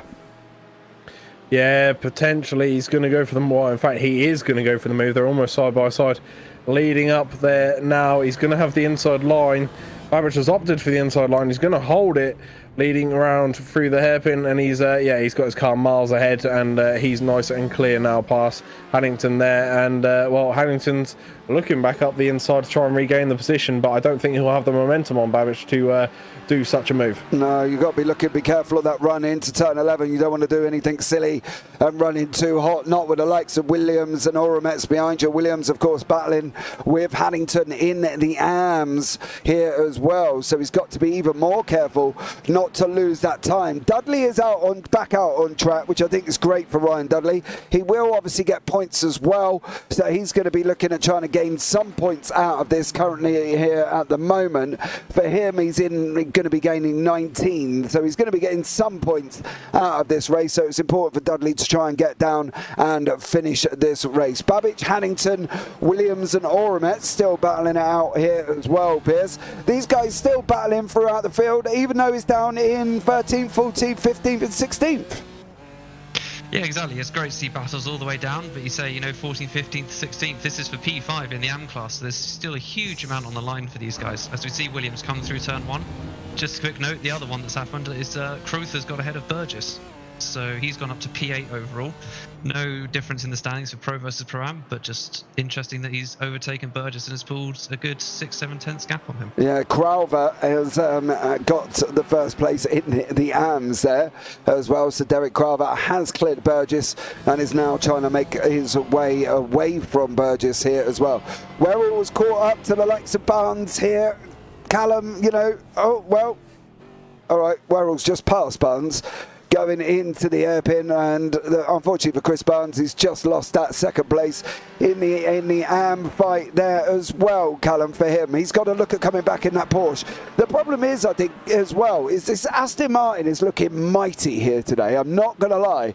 This track really looks like it suits the Aston Martin. Yeah, it certainly does. I mean, the last couple of rounds, the Aston Martins looked the more suited car compared to the McLaren. We saw it slightly down on power, should we say, out of the corners at Spa, and then we've seen around a couple of the Italian tracks. In fact, both of the Italian tracks, we've seen that the Aston did have a slight advantage. So there are certainly a few rounds in this season where it's more suited, but especially the last few, it's really been sort of on top and dominating the rest of the field in certain areas of tracks. So it's interesting to see how the rest of the season fares for the Aston Martin drivers, but we don't have many Porsche drivers this season. But so far, to be fair, they may not have been fighting near the top every race, but they are very consistent cars, and well, they've been very entertaining to watch as well, being one of the smallest cars on the grid. I think the smallest car on the grid compared to the likes of the super yacht of the BMW and Mercedes. The two larger cars on the grid. They're putting up a fair fight, I should say. Yeah, it's quite interesting with the Porsche as well, because once you're in it, you can't see a lot if you're behind someone, because it is so diddy. It's almost like, a Matchbox car versus a dinky car. That's what makes me laugh about that. We've got the likes of Hannington, Oromets and Evans into the pits here as well. Barnes is now going once more at Jack Werrell. Is he going to be looking at making a move over Werrell into the Spitzker? Not this time, and unfortunately for Barnes, he's now got the ever-looming Chris Needham behind him as well. Needham last time out there, and Barnesy and Werrell are now side by side going around turn 7, and Barnesy does make it through because Werrell got a poor exit coming out of the Spitzker there, Piers. Yeah, it looked like Werrell just went a bit deep there, couldn't quite get the front turned in and stopped for the apex, so just went a bit deep. That allowed Needham to get the switch back and the exit out of 6 into 7 and get the move done. So very good there from Barnes just waiting for Werrell to make the mistake, seeing they're patient. He didn't attack into the braking zone, he just sat there, waited, and then got the move done. Yeah, he definitely did. It run up the inside as Werrell went in deep. Werrell's now got Needham behind him. It's basically an Aston Martin sandwich, or Porsche sandwich, and as we say, Barnesy does well. Unfortunately, he goes off track there, and Barnesy's off out of the exit of turn 12, which I've seen so many times. Werrell's in, Barnesy's in, Needham's going to go through now as well. So Needham is going to take these positions away. Hedgecock still battling with Francanto here. Farrell's got a 2.1 second gap out front at the moment, Callum. That could be huge for him going into these pit stops.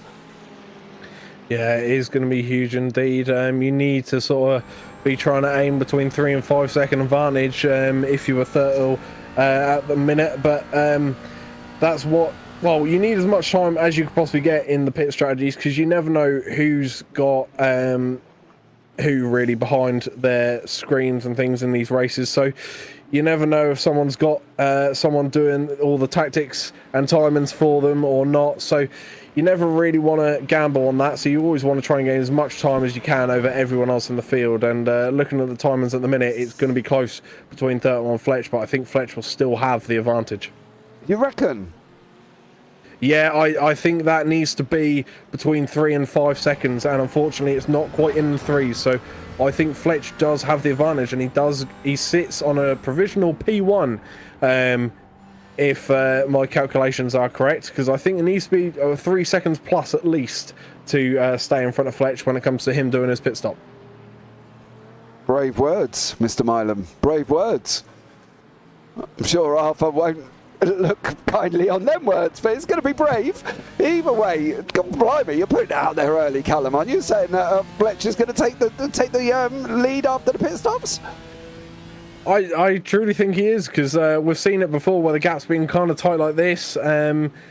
But rough calculations from previous rounds from what I've seen, the advantage-wise, you can have, I know all tracks are different and different temps and all this stuff. There's a lot that goes into it, but I still stand by. I think it needs to be 3+ seconds advantage on top of Fletch to actually keep the lead after the pit stop. And that's nothing against Thurtle, but he does need to have a seriously good outlap when he does his pit. If he has that, he may still keep the lead. He may be in for a chance of it, but as it stands on the timer table at the minute, I still feel like the gap's a bit too small. Oh, Randall's going to go wide, and that's going to allow Barnesy through. I think Randall's going to pit there as well. That was one of the problems coming off the pit lane entry there, Piers. That could have been a lot worse than what it actually turned out to be.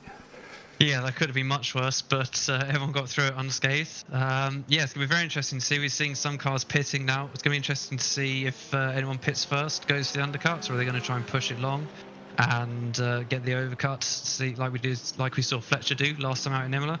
Just want to give a quick shout out as well to Needham and Mellis, both of who had gained 9 positions from the start of the race to before the pit stops. So well done to those two. Well, Mellis is now up 14, and Needham has now just jumped 13. So they've done an absolutely stellar job in this pit cycle here and moved an absolute bunch of positions. Mellis still haven't pitted though, unfortunately, so it is looking like he may lose them places as well. Needham has also not pitted, so he could be under threat. He's trying to keep the gap to Mirko Vicanto, who has pitted, so Needham has got to try and get in, and with a 37-second pit stop and only a 15-second gap, it's looking possible that Needham could be back behind Vicanto, Crowther and Mellis. Of course, Mellis has got a pit, but Needham does go round once more. All of the top 6 have not pitted. Hedgecock, McCain, Watson, Fletch, Perry and Thurtle. It's going to be who will blink first, Callum, out of these top 6. Who's going to know? Who's going to be first, do you reckon? Oh, this is a tricky one. I've already dug a deep enough hole with Thurtle, I think. So I think I'm going to go with, it will be, I think, possibly Fletch. No, Watson. I'm going to go with Watson. I think that's going to be my gamble. But looking at the times, they are, those that haven't pit, they are all down roughly a second on their best lap time. So they are getting much slower now. So I think it's imminent that we see pit stops from the top 6. Well, yeah. Do you know, it's really hard here, right? Because Vettel's out in front. He needs this. This is his holy grail. He needs a double win. He needs it here, Piers. But he's got to nail that pit stop. He's got to get it right. And that's the thing. I don't know who he's relying on or whether or not he's got a crew chief, but he's going to need something here, Piers, isn't he, to make sure that this pit stop goes dead on where it needs to be. He is, as we said, he lost 4 seconds to Fletcher last time out in Imola, but you did say he'd been practicing throughout the week, and I think, yeah, losing that time last time out, I think he will have gone in, he will have practiced this time, and I don't think we'll be seeing him lose 4 seconds this time out, but we'll see. Oh. The only one that could go against him is Fletcher's just been sitting in Perry's slipstream, for the last 10, 15 laps or so, and so it's going to be interesting to see if that's helped Fletcher save any fuel, and whether that'll lead to him being able to pit later and have a shorter pit stop than Thurtle, which helped him out in Imola before. Yeah, it definitely did there as well. As I say, I think it was like 4 seconds the gap between the pit stops, and Vettel's just got to go for it here. Vettel has got to try and make this difference. He's got to put this indent in early, Callum, hasn't he? He cannot afford to lose any more time where he is currently at the moment. He can't afford to do it. He's on for 50 points for the win. Fletcher's on for 40. He needs to pull 10 back. He's already pulled 3, so that will give him a 13-point pullback on this round alone, and that's going to put him in a better stead as we go into next week. Yeah, it certainly is. You know, he needs to claw back as many points as he possibly can. And I was just looking at the times between the cars and the speeds coming out the corners, and the Aston Martin does have a slight acceleration advantage on that Mercedes. And well, if he's pulling away from the Mercedes, he's at the same time he's pulling away from the McLaren of Fletcher. So it is coming down to the biting point, and this is where people are going to get on the edge of their seats, because we're coming down to the point where some of these guys are going to end up pit stopping soon, surely, because their fuel tanks have to be getting a bit low now. So it will be the battle for tyres, really. Who's conserved their tyres the best? I mean, I want to say it's probably going to be Fletch, since he sat behind his teammate for most of the race, but Watson is the first one in the top 6 to head into the pits. Which is what you said. You got it right. That was my prediction. It was your prediction. I'm proud of you. Yeah, I'm actually very proud of myself. And looking at the looking at the pit times there, it's 36.8 is the quickest pit time. So a 36.8 is the quickest on there so far. But Watson has just smashed that with a 35.98. So Watson now has the quickest pit time. So we're looking for a 34 or 33 from the top 2 or 3 cars now, ideally, if they want to remain in their positions. I think they need to be aiming around there for their pit times. Yeah, Mellis has jumped in. He was sitting up in the AMS at the moment, but he's now going to be into the pits and losing time. Just gone past as Werrell, Crowther, Babbage and Barnes and Oromets. Williams going to be trying to make that move past Mellis if he can here as well. Williams is going down the start-finish straight, and he's also going to jump Mellis. What about Stuart Rice? He's just lost a place to Dudley. So Dudley has gone through, and technically there, Piers, it looked like Rice let him through, to be honest. Yeah, I mean, Dudley was 2 seconds faster than him last lap, so I'm sure he would have seen him coming and just decided there was no point fighting that battle. The better just to sit behind him, get the slipstream for this lap, and use that to fight his real battles for the rest of the race. Yeah, that's more important. Barnes, the Alpha Fertile and Perry are in. Alpha Fertile and Perry are in. Babbage is battling away with Barnes. These guys have swapped positions. Barnes is past Babbage, Babbage past Barnes, and Barnes has just got past Babbage again.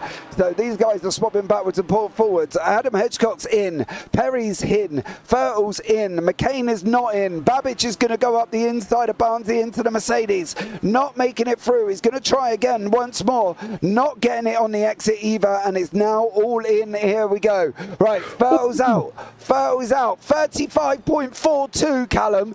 He's done it. He's got a decent time with Tim Perry on a 37, Watson on a 36. He could do this, you know.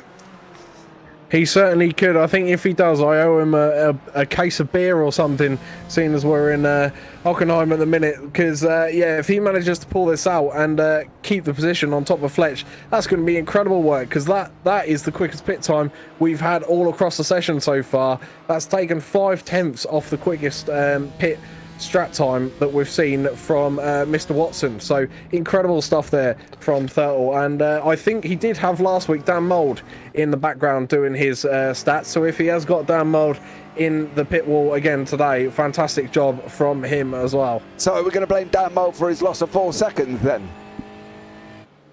I never said that, but I said Dan Mould was in the pit at the time, so I won't put the blame on the shoulders. He just happened to be in the wrong place at the wrong time. Right, okay. All right, well, I'll grab your defence. Fletch is in. Fletch is in. Where's Thurtle? Thurtle is coming round through turn 12. He needs whoever this is to either get a hurry on or get out the way as well. So it's all what Fletch is going to do. Is Fletch stopped yet? He's not. Thurtle's coming round the final corners. It's going to be a quick splash and dash for Fletch. Is he going to be able to do it? Where is Thurtle? Thurtle's coming round the last corner now. Fletch is still in. He's still sat there. 27 seconds. Thurtle's going to go past. Fletch is on his way out. He's on his way. He's on his way. There he is. Is Thurtle going to get him? He's going to have the massive overspeed coming out. Turn 1. Thurtle jumps him in the pits. Callum, you owe him a case of beer. Yeah, I have to admit, I really regret saying everything I said, because now I'm out of pocket on a case of beer. Oh, Fletcher's done me dirty there. I've gone against him, to be fair, and supporting the whole season, and Fletcher's like, yeah, and he's heard the case of beer, and I think he's let Thurtle by. I'm going to have to look at them throttle inputs, because I don't believe that. Out. It's full of it, any Piers, eh? He's absolutely full of it. I'm staying well out of this, but I'll tell you what, you weren't far wrong. That was a good 3.5 second gap before the pit stops, and that's down to 2/10 now. So Fletcher, splash and dash, he's going to be really battling Thurtle for this for the lead with 12 minutes to go. Yeah, that was another 2 seconds off the pit lane time for Fletch there. 33.53, 35.42. For Thurtle. There was only 1 lap difference, but there was 2 seconds of fuel time difference between them, so that was massive. But Thurtle has driven the absolute ring out of this Aston Martin. Does Fletch have anything for him, Callum? Does he have anything? He didn't even look like he was making inroads in him in this first stint before the pit stops. No, he didn't really, but whether that was because he wanted to sit behind his teammate in the Mercedes, I'm not too sure, because we do know the McLaren did have a little speed advantage coming out of the really slow corners at Spa. So some of the slow corners here, Fletch will have a slight advantage in that McLaren on top of the Aston Martin there, because the Aston Martin prefers a slightly higher gear than normal, and yeah, it quite enjoys high-speed corners. So it's going to be tense now coming into the last 10 minutes. Yeah, the battle is on. One battle that is raging as well. I'm going to pull away from the front for a minute, because I've got Andy Littler and Chris Evans. They've swapped places about 5 times already, and they've just swapped places again. So Littler and Evans having an absolutely barnstorming battle down here in the Aston Martin and the McLaren respectively, of course, as these guys are running off around turn 7. This is a battle that looks like it's been looming on for a while, but they have swapped. I think it's literally 1, 2, 3, 4, 5, 6 times already. And they're doing a big, massive, stellar job. So a big shout out to them. I'm going to jump back up front though, because at the moment Fletch is pulling that time in like an absolute banshee, and is now basically nearly 2 attempts back here, Piers. This is going to be exciting for the last 9 minutes. This is going to be a cracking finish here. And one thing I will say as well, we've been very harsh to Thurtle about his pit stop stay, but it's not like he lost time to Perry. There's still a 4-second gap to Perry and P3. So I think it's less about Thurtle being slow in the pit stops and more about Fletcher just absolutely nailing everything. And we even saw him on the way in there, right up to the grass on the pit entry, really maximising everything just to eke out every small bit of time that he can in the pit stops. And clearly it's done wonders for him, because he's now, 2 tenths behind with 9.5 minutes to go. Yep, well, Just hold on to your hats, guys. If you are still here, thanks so much for joining us. Give the video a big old thumbs up, turn on the bells, and don't forget to subscribe at the same time here as well for this final race of this evening of round 5. We've got Fertel. He did the job he needed to do in the pits there, Callum, and that was the vital, important part of Fertel's evening, wasn't it? Nervously come into this, nervously he went and nailed that pit stop right at the end. He got the jump. Now it's just about doing his quali lap, or his practice lap where he was breaking into the 44s, or quali in 44, sorry, and just doing that time and time and time again now, and that's going to be the important thing for Fertel here, isn't it? He's got to do them lap times. Yeah, he certainly does. He needs to settle into that rhythm. I have already used Royal Mail First Class and sent out an apology letter with the case of beer money attached as well. So hopefully he doesn't crucify me after this broadcast, but he's just got to keep his foot planted now and make sure that McLaren stays in the mirrors. He's had some good defensive work so far from some of the eSport boys already earlier tonight, and he's just got to do it again. You know, there's no difference here. It's just a different name behind him. Apart from that, everything's still the same, and as it stands, he could potentially break the streak for Fletcher in the 45-minute race. He's done it in the 15, but he hasn't done the 45 yet, and this could be the one. This could be. I'm trying to not put the mockers on him, as commentators are famous for doing that as well here, Piers. We do have a little bit careful, because we do have this imaginary curse that all of a sudden ends up with people spinning off all over the place. It's easily done. We've seen few people get caught out with the gravel traps and things, and even Watson on the first lap getting caught in that slowdown on the outside of turn 1. So Fertel's just going to have to absolutely nail every corner here, whilst also keeping it clean. It's going to be very tough, but he's kept it clean so far today, so we'll see if he can keep doing it. Yeah, he just pulled out 2 temps over the last lap there. That was Fertel. He's quick up through Sector 1, Sector 2 and Sector 3. He's slower in Sector 1 this time, with Fletch pulling back 1 temp. We're expecting that time to come down in the draft once more as they're heading round the Parabolica down into the Spitzker. There's an incident up front. That was Dudley and Evans. Having a coming together. Oh, what happened with them? It looks like down into the hairpin. I've got a funny feeling Evans is going to try and make that move on the inside. Is this going to be late by Dudley? There was a slight move, not in the...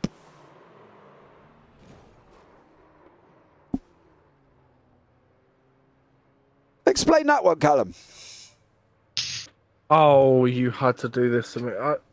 Come on. I don't even know where to start, to be honest. There's a little nudge there.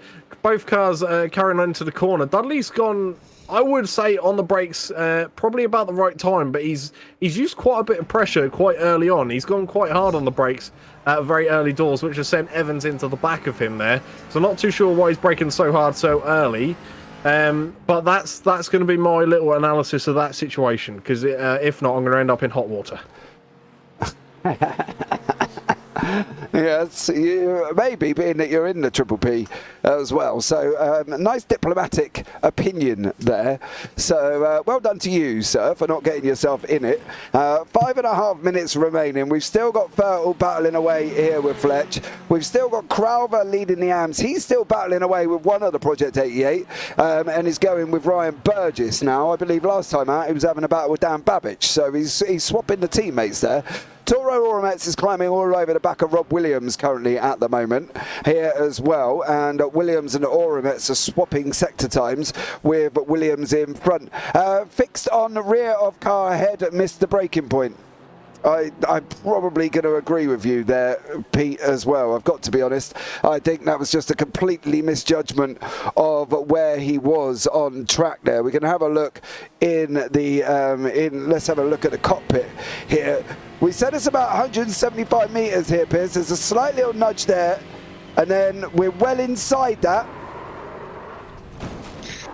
Yeah, you want to be braking kind of as the curve starts on the left-hand side, which is maybe 150 in race fuel, maybe 140, and he was way past that before he even started looking at the brakes or even thinking about them. So I think that one is on Evans, unfortunately. I'll take a bit more of a side. That's on Evans to me. There's the car behind, so that's his responsibility, but at least he's owned up to it, and yeah, hopefully he can come back next week. Yeah, well, we'll see how they get on. Craver is still battling out with Burgess. Oramet still battling with Williams. Fertel still got Fletch behind him.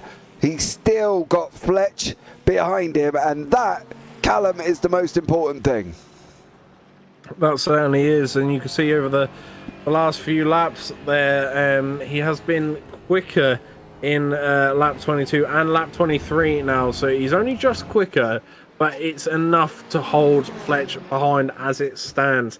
So well, the question is he going to hold it to the line? There's not many laps left to go, so it's going to be really tense, and I think I have actually figured out how Arthur Thurtle got in front of him from the pits. I noticed when we were on board with Fletch, he had the AC on.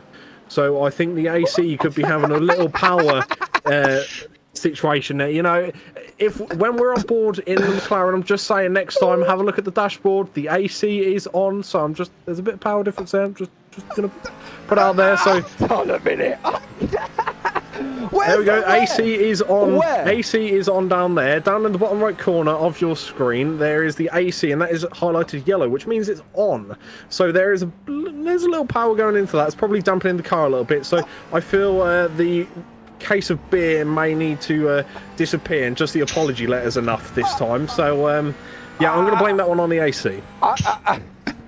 You can see on the screen though, the AC is only going onto his head, so that's just helping Fletcher keep a cool head. That's worth, a few horsepower down, I think. I think you two are just wobbling on with complete what? I don't even think that's an option to turn it off in iRacing here, Callum. I don't know where you're. I've heard of waffling, but I think you're just trying to dig yourself out of an hole that you're already deep into.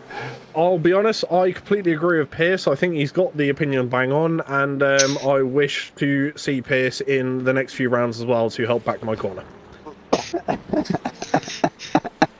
Anything you need, mate. Hold on a minute here. Wait, back up a minute, you two. Don't get all bully on me in the booth up here. I'll tell you what, I'm not going to have that one. But well, yeah, whatever. If that's the scenario that you guys are seeing, fair enough. We have got a back marker in play at the moment, but it is Andy Littler. I have complete trust over Littler. He will just move out of the way when he needs to, and not cause any problems. He will get down into the Spitzkare. Around the other side, he's probably going to pull to the right-hand side. Fertel goes on the defensive here as well. Fletch tries to go round the outside of the hairpin. They're going to only have one more lap. One more lap. Fertel's made a mistake coming out of Spitzkare. That's going to allow Fletch running up beside him. Littler does get out of the way. Fletch has done it. Oh no! Fertel.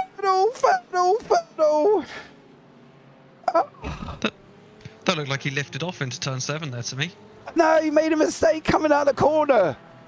The back end of that Aston Martin spun up. If you watch him, I think he lifts off though. Yeah, it does look like he's let off a bit there, leaning in that right-hander. It's a flat-out right, so I'm not sure why he's done that. I don't know, but he's losing time. Like It's over a second. Did he get a slowdown potentially somewhere around the track? Has he underfueled is the other one. Yeah, has he had to lift? To try and gain in the pits, maybe he's underfueled because he's losing time hand over fist to Fletcher at the moment. I wonder if he's underfueled in the pit stops, trying to negate some of that time lost, and now he's just got it wrong. Oh, but Fertel. We were just talking about how he nailed it, and I got a funny feeling he's going to be under pressure here. If he's not careful, he could end up losing to Watson and Perry. He's got to go for it, and 2 seconds.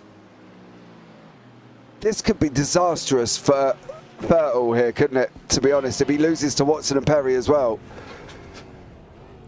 Yeah, it's really going to dampen his points, and that's not what he needs. You know, we were talking before, 13 points claw back if he can get the win, but, well, falling down to P2 and losing time very quickly to the cars behind as well. It's not looking good now. He needs these corners to go by as quick as possible, and hope to see that line sooner rather than later. Yeah, he's definitely going to have to put out for... He needs a crew chief. He needs a crew chief. He needs somebody to deal with his fuel here because he's losing 2.7. He's got Watson right in behind him in turn 11. If he's going to go over the line, he's probably going to be as close to running out as we could possibly see from Arthur Ferdl here. He's got to be able to do this. He's got to hang on to at least second. But I would agree. I think he's fuel saving here. I think he's going to have to try and get across the line, but it is going to be Fletcher taking the victory. Did Thurl manage to hang on? Is he coming down to the line now? Perry's got... Thurl went to 4th. He ran out. What a blunder. He's got nothing. Oh. That's gutting for him. Oh, Arthur Ferdl. I put my hands up. I take no responsibility from tonight. Maybe he had the AC on even more. You know what? He probably did. The key decider at Hockenheim is the air conditioning. Oh, Crowther. Werrell's going to come across the line second in the AMS. Chris Barnes is going to take third. Oh. I'll tell you what, I'll give a quick shout out to Chris Needham as well. Finished P9, gained 12 positions in race 2 over 45 minutes. That's an incredible effort from him. Yeah, very well done to Chris Needham. Yeah, definitely there as well. Great job from him. I'm just kind of a bit speechless here. He definitely owes Fletcher a beer. Dan Lewis says, blame Dan Mould again. Pete Newman says, ouch. Gamer K just got back home, gutted I couldn't make it, no worries. And then Phil saying, no backing down now, Callum, you owe the case a beer. So there you go. Yeah. He's under fault fuel. It was Dan's fault. I don't know if Mould is doing... Who's Dan in there doing his thing? I don't know. Gutted. Absolutely gutted for Arthur Ferdl there. He had that wrapped up and then he just looks like he ran out of fuel. Adam Hedgecock also looked like he had a bit of a mare as well. Ended up dropping down into 18th here. Not entirely sure if he's run out of fuel already. But he hasn't crossed the line. So I think from Adam Hedgecock's point of view, he's out of fuel. And he can't go anywhere. I think he's about to get a bump draft or bump start from one of his teammates. Yes, I believe he needs it, yeah, because at the moment he's not crossed the line, which means I can't bring the results up until he actually finishes there. As well, saying that the results have just come through. So let's have a look at the final results here in the feature race. Mark Fletcher does get the win. Adam Watson in second, Tim Perry third, and Arthur Ferdl down in fourth. Alan McCain fifth, Mirko Ficanto sixth, Ryan Burgess seventh, Derek Crowther eighth, Chris Needham ninth, Jack Werrell 10th. Chris Barnes is in 11th with Dan Babbage, Toro Oromets, Rob Williams, Jason Haddington, Stuart Rice and Stefan Mellis. And then beyond that, we've got Adam Hedgecock, Andy Littler, Kevin Randall, Chris Evans, Ryan Dudley, Stuart Gibbons, and then Tom Weston. And then Mr. Jamie Dangle is behind that as well. So that was a blunder and a half here. And I want to have a chat with him. I'm going to drop him into the waiting room. He's not going to love me, but we'll have a quick chat with one Mr. Arthur Ferdl. Good evening, sir. How are you? Nope, he's just dropped out. Oh, maybe he doesn't want to talk to me this evening. Who misses? The one I'll be interested to know is if he either underfueled and didn't calculate enough per lap, or if he got the laps wrong, because they crossed the line with only about 10 or 15 seconds to go, I think. So I wonder if maybe they took a gamble on the race being 1 lap shorter, and that's what messed him up, or whether he just got the fuel usage per lap wrong, maybe having to push a bit more to defend from Fletcher in that last stint, just pushed his fuel usage up from the first half of the race. Yeah. Yeah, I think it's been a hard one. It felt he's sitting there looking like a little... he's not happy at the moment as well. He doesn't like to have a chat. Well, maybe we'll skip the interviews here this evening as well. But overall, it's been a great race here. Callum, once more for the GT4s in round 5. Yeah, what an event we had, and well, I've need to go cool off before I get dropped in more boiling hot water when I enter some chats later on. But overall, we had a fantastic display. It was good to see so many esports cars, to be fair, at the top. So some good photos coming up for them for this event as well. But yeah, we were treated to some great racing as always, and well, big shame for Thurtle, but still, there is chances there for him to take a victory away from Fletcher. It's going to happen. He's only got to do the 45-minute one now, and then he's cracked the code for both the 15 and 45-minute races. Yeah, he was close, but no cigar, Piers, I think, is the question for him.